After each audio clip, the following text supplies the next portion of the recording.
Remicom TV a commencé à émettre sur Internet il y a une semaine. Cette chaîne, qui émane d'un réseau d'agences genevois, ne poursuit pas un but commercial. Ce vecteur inédit en Suisse est avant tout destiné aux patrons d'entreprise qui se lancent. C'est un sujet de Nicolas Grangier. Les petites chaînes télévisées sur le web ont la cote. Parmi elles, Remicom TV, dont l'originalité est de se spécialiser dans la création d'entreprises avec un programme renouvelé chaque semaine. Donc j'ai avec moi Alexandre Perrault.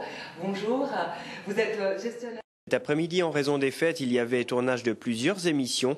Le fondateur Olivier Nimis a constaté le manque de conseils en tout genre pour les futurs patrons.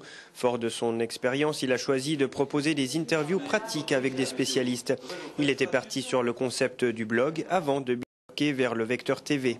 Alors au début, on essayait de le faire par le blog et c'est vrai que malheureusement, c'est difficile. Les gens ont de la peine à poser des questions via le blog et on voyait qu'on avait toujours les mêmes questions qui devaient revenir. Donc on a décidé de passer à du film, donc de passer par la télévision. Je crois qu'il y a un réel besoin aujourd'hui. Donc il y a énormément de monde qui ne comprend pas comment on doit créer une entreprise, reprendre une entreprise, il manque vraiment de l'accompagnement dans ce domaine. Mais qu'en pensent les entités spécialisées dans le conseil ?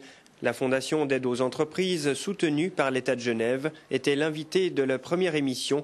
Il se réjouit beaucoup de ce nouvel outil. C'est ce qui manquait à Genève. Il a le mérite, ce produit, de dépoussiérer un petit peu la profession et d'amener quelque chose d'innovant et de complémentaire aux besoins des entrepreneurs genevois. On a une opportunité d'avoir un partenaire qui vient en amont ou en aval de notre prestation, qui est de soutenir les entreprises, que ce soit du cautionnement de crédit, de la prise de participation, de l'avance de trésorerie ou enfin du financement d'audit coaching.